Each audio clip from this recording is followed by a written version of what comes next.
all on the line. That Conquershot was the player who picked up that foul. Not Kirilenko and Carvasol. At the line again. And this can cut it to 8 points. It was 13.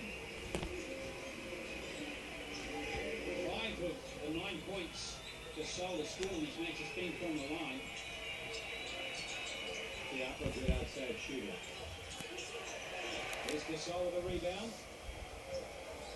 And for the first time, the fans for Spain are having something to cheer about, and they're up waving their flag. 5 points to 2 in this third quarter so far. Navarro. Calderon checks he's in outside the three-pointer line. Spain are coming back. And they took their time. There were 6 passes on that possession. Well, they surely weren't going to continue at 21% the entire game, and just like that, their scoring percentage is up to 26% now. And the crowd more into the game now too. One way to silence the crowd, of course, and that's to nail the jump shot.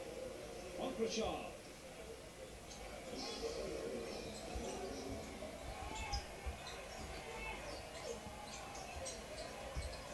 Fernandez. This is Gasol. 6-7 passes already. Much more patient in this half. Strong rebound though by Khan.